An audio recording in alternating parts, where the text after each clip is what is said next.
یہی وجہ ہے کہ ٹریفک کے قوانین کا مذاق اڑانا معمولی بات ہے۔ استاد ظاہر ہے قوانین سے ناواقف اور کم عمر ڈرائیور ہوں گے تو یہی نتیجہ نکلے گا۔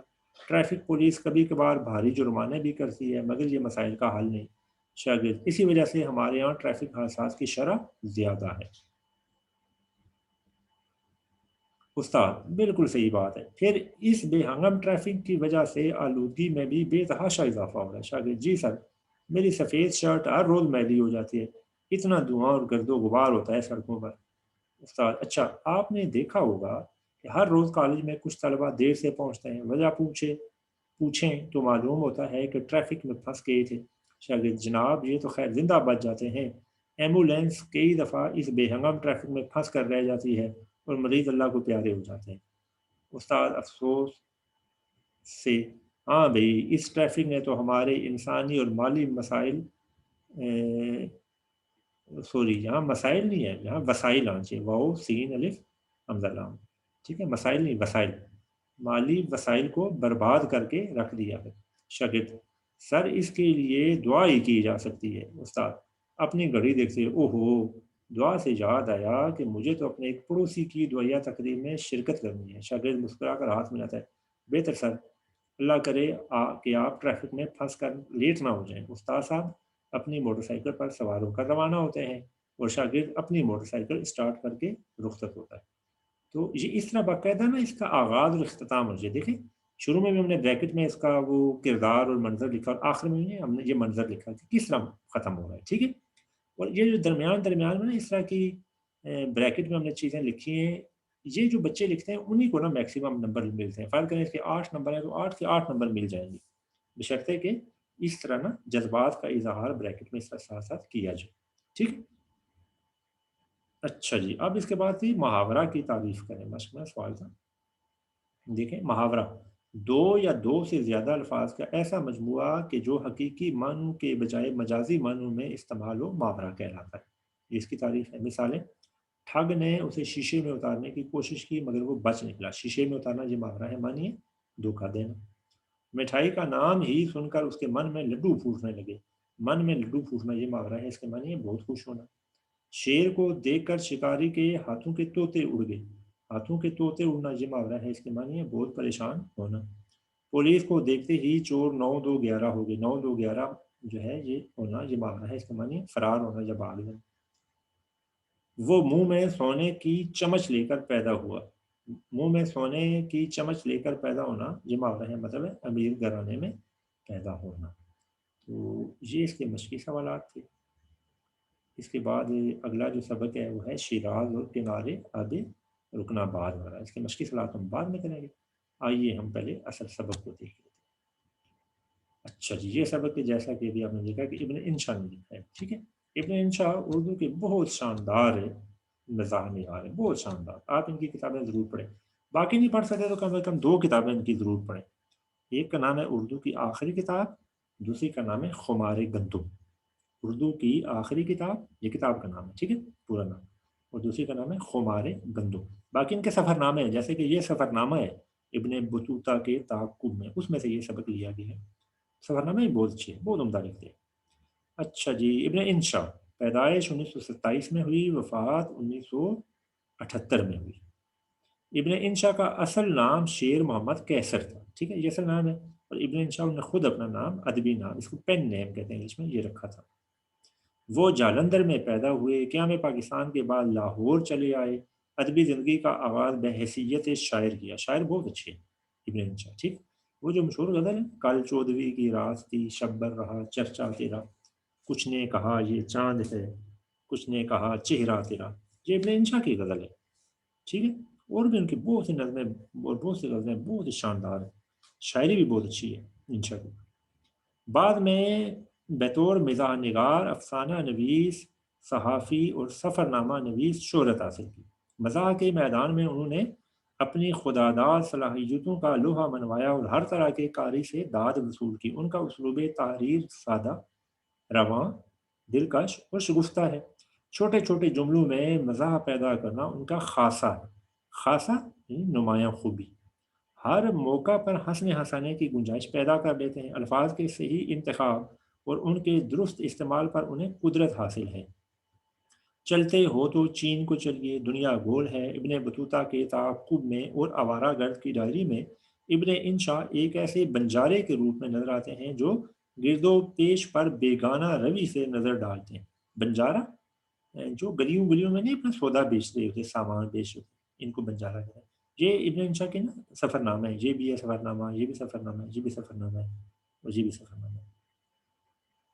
لیکن حقیقت میں ان کی آنکھ اشیاء کے باطن کو دیکھتی ہے اور قاری کو ماضی اور حال سے آشنا کرتی جاتی ہے۔ وہ اپنے قاری کی دلچسپی کے لیے معلوماتی مواد اور تاریخی واقعات کو مؤثر انداز میں پیش کرتے ہیں۔ ان کی تحریروں میں طنز لطیف پایا جاتا ہے، جس سے بعض میں عمق اور اثر آفرینی پیدا ہوتی ہے۔ عمق کا مطلب ہے گہرائی، اثر آفرینی یعنی اثر کرنا، اثر پیدا کرنا۔ انہوں نے اپنی تحریروں میں بھولے بسرے اور متروک الفاظ کے استعمال سے منفرد دلکشی پیدا کی۔ متروک جن کو ترک کر دیا، چھوڑ دیا، بھولے بسرے جن کو لوگ بھول چکے ہیں۔ تصانیف خمار گندم، جو میں بھی کہہ رہا ہوں، مذاق کی کتاب خمار گندم، اردو کی آخری کتاب، یہ ان کی بہت شاندار وہ کتابیں، ضرور پڑھیں، ٹھیک ہے، اور آرام سے مل جاتی ہے، کسی بھی اچھے بک اسٹال پر جائیں تو آپ کہیں کہ ابن انشا کی یہ کتاب چاہیے، وہ آپ کو دے دیں گے، مہنگی بھی نہیں ہے، زیادہ سے زیادہ 100 150 کی ہوگی یا 200 کی ہوگی ایک کتاب۔ آوارہ گرد کی ڈائری، دنیا گول ہے ابن بطوطہ کے تعاقب میں، نگری نگری پھرا مسافر، چاند نگر دلے وحشی اس بستی کے ایک کوچے میں۔ یہ آخری جو کتاب ہے، چاند نگر دلے وحشی اس بستی کے کوچے میں، یہ جو ہیں یہ ان کی شاعری کے مجموعے ہیں، ٹھیک ہے۔ اچھا جی، اب ہم سبق کی طرف چلتے ہیں۔ یہ ایک سفر نامہ ہے۔ سفر نامہ ایسی تحریر ہوتا ہے جس میں کسی سفر کا حال بیان کیا جائے۔ شیراز اور کنارے آب رکن آباد وغیرہ، شیراز اور کنارے آب رکن آباد، یہ ایران کے دو، شیراز تو خیر شہر ہے، آب رکن آباد، آب نہیں، آپ کا مطلب تو پانی ہو گیا، کنار کا مطلب کنارے، رکن آباد جو ہے یہ ایک چھوٹا سا قصبہ ہے، ٹھیک ہے، شیراز بڑا شہر ایران میں ہے دونوں۔ ان لوگوں پر ہمیں رشک تو خیر کبھی نہیں آیا، تعجب ہمیشہ ہوا ہے جو صبح اٹھ بیٹھتے ہیں۔ چرند پرند کی اور بات ہے، انسانوں کا اتنے سویرے اٹھنا کبھی ہماری سمجھ میں نہیں آیا۔ صبح کی ٹھنڈی ٹھنڈی ہوا میں لحاف کے اندر جو مزے کی غنودگی ہوتی ہے، اس کا لطف صبح اٹھنے والے بے نصیب کیا جانے۔ وہ تو اس وقت جنگل میں دانتے کاٹ رہے ہوتے ہیں، دانتے یعنی مسواک، یا ٹھر ٹھر کرتے لارس باغ کے چکر، ٹھر ٹھر کرتے کامتے ہوئے۔ لارس باغ کہاں ہے؟ لاہور میں۔ صبح اٹھنے کے فضائل ہم نے بھی پڑھے ہیں، لیکن صبح خیزوں میں سے کچھ کو تو نمونیے یا بگڑے زکام سے مرتے دیکھا، باقی کی عمریں بھی ہماری چال کے سست الوجودوں سے زیادہ لمبی ہوتی نہیں دیکھی۔ سست الوجودوں یعنی سستی کا مظاہرہ کرنے والے۔ اچھا، ان لائنوں میں نا دراصل ابن انشا نے طنز کی ہے ان لوگوں پر کہ جو یہ کہتے ہیں کہ جی صبح سویرے اٹھیں گے تو عمر لمبی ہوگی، تو یہ ہوگا تو وہ ہوگا، تو اگر نہیں ہوتا تو کہتے ہیں بھی صبح اٹھنے کا کیا فائدہ ہے، بندے کو تو سونا چاہیے، سونے کا جو صبح مزہ ہے وہ کسی وقت نہیں ہے۔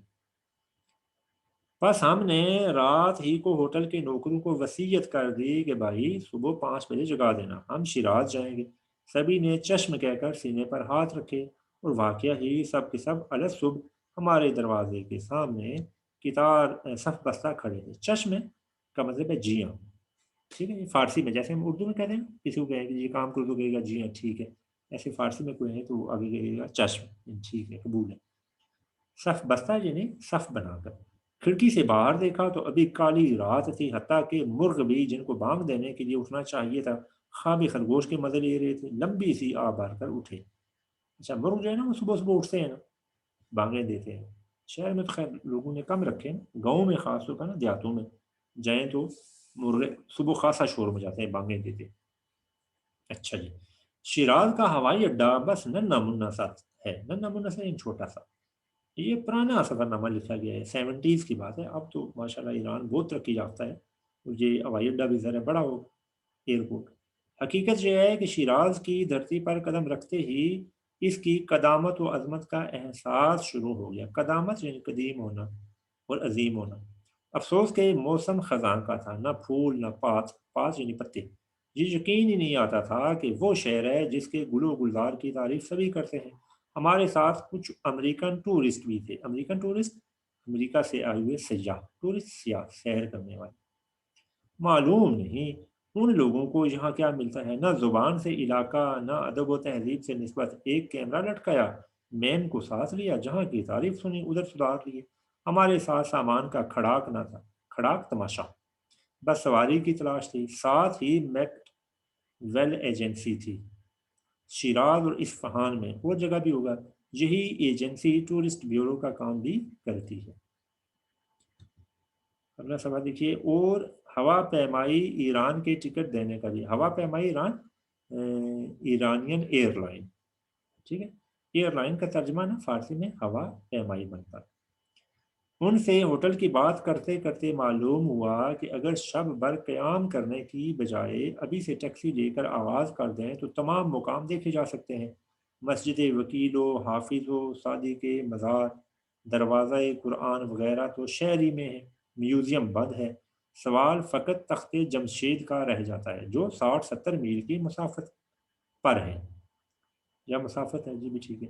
میکڈویل ایجنسی والوں نے کرائے کا لمبا چوڑا حساب بتایا جو امریکنوں کے حساب سے ٹھیک ہی ہوگا۔ کیوں؟ وہ تو ڈالروں میں پے کرتے ہیں نا، ظاہر ہے ڈالر تو ذرا مضبوط کرنسی ہے، پاکستان کی جو کرنسی ہے وہ تو اتنی مضبوط نہیں ہے، تو اس لیے نا ہمیں ہر چیز مہنگی نظر آتی ہے باہر جب جاتے ہیں۔ پھر وہ اصرار کر رہے تھے کہ پہلے تخت جمشید جاؤ، شہر میں کیا درا ہے۔ ادھر اپنا دل تھا کہ حافظ اور سعدی میں اٹکا تھا، ایران کے مشہور، فارسی کے مشہور شاعر حافظ، اور حافظ شیرازی اور شیخ سعدی۔ لہٰذا ہم نے ٹیکسی لی اور سیدھے مزار حافظ کا راستہ لیا کہ وہی پہلے پڑتا تھا۔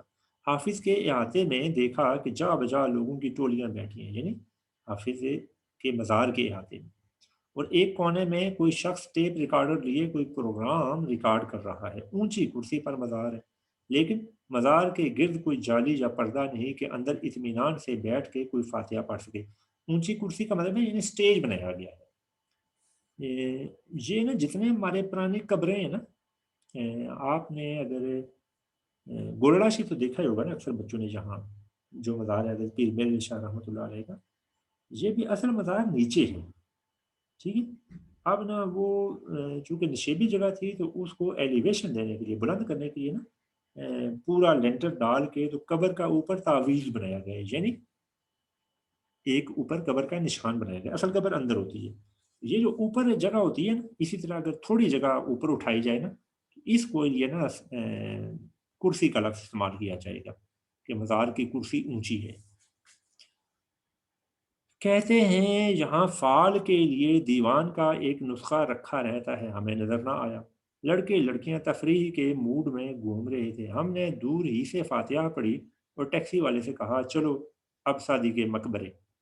مزار شیخ کے احاطے کے پھاٹک پر ہی یہ شیر رقم تھا، یعنی شیخ سعدی کے مزار پر پہنچے تو دروازے پر وہاں یہ شیر تھا، ز خاکیے سعدی شیراز بوئے عشق آید، ہزار سال پس از مرگ او اگر بویم، یعنی اگر سعدی جو کہ شیراز میں پیدا ہوئے، ان کے قبر کی مٹی سے جو ہے وہ محبت یا عشق جو ہے نا وہ برآمد ہوتا ہے، اگر اس کو 1000 سال بعد بھی اگر کوئی سونگے تو اس کو نا یہ خوشبو آئے گی، ٹھیک ہے، یہ ان کا اپنا شعر ہے۔ احاطے کے اندر داخل ہوتے ہی طبیعت ایک عجیب سرور سے آشنا ہوئی، یوں لگتا تھا کہ ذرہ ذرہ دامن کشاں ہے، دامن کشاں ہے دامن کھینچتا ہے۔ مقبرہ نہایت سادہ ہے اور ایک کاریڈور کے سرے پر بہت مختصر سا گنبد ہے جس کے 4 طرف جالیاں، اندر مزار ہے۔ بہت سی عورتیں مزار کو بوسہ دے رہی تھی، معلوم ہوا منتیں بھی مانی جاتی ہیں۔ ایک طرف خدمت گار کھڑا تھا اور کسی عقیدت مند خوش نویس کی لکھی ہوئی گلستان کی ایک حکایت اور بوستان کی ایک نظم دیوار پر آویزاں تھی۔ گلستان اور بوستان یہ شیخ سعدی کی 2 مشہور کتابیں ہیں۔ گلستان میں نثر ہے، حکایات ہیں، اور بوستان میں ان کی شاعری۔ جب مزار سے عورتیں رخصت ہو گئیں ہم فاتحہ کے لیے بڑھے، لیکن جانے کیا ہوا، مان جی بار آیا، مان اچانک، جی بار آیا، رونا آ گیا۔ اور ہم نے فاتحہ کے لیے ہاتھ اٹھائے تو آنکھوں سے اشکوں کا سیلاب رواں تھا. اشک آنسو، سیلاب رواں تھا یعنی بہت زیادہ آنسو آنا شروع ہو گئے، یعنی رونا شروع ہو گئے. جتنا ضبط کرنے کی کوشش کرتے تھے سیلاب اور امڑتا تھا. فاتحہ بہت طویل ہوگی. ہم نہیں چاہتے تھے کہ محافظ ہماری یہ کیفیت دیکھے. جانے کتنے عالم آنکھوں کے آگے آئے. وہ دن جب ہم نے اپنے گاؤں میں گلستان کے درس کا آغاز کیا تھا. ہمیں یاد ہے کہ در باب شاہاں سے ہمارا درس شروع ہوا، یعنی یہ چیپٹر ہے در باب شاہاں یعنی بادشاہوں کے بارے میں. اور زندیست نام فرخ نوشیروان یعنی فرخ نوشیروان کا نام زندہ ہے. والی حقائق پہلی تھی، یعنی یہ گلستان کی پہلا باب جو ہے جس کے لیے ذکر کر رہے ہیں. پھر قافلہ دزدان بر سرے کوہ نشست بودند جاد. اس کا مطلب ہے پہاڑ کی چوٹی پر چوروں کا ایک قافلہ بیٹھا ہوا تھا. ہم نے سعدی کو ہمیشہ اپنا رفیق اور دوست سمجھا، اور شاید یہ داخلی رفاقت اور دوستی تھی جس سے یہ حال ہوا.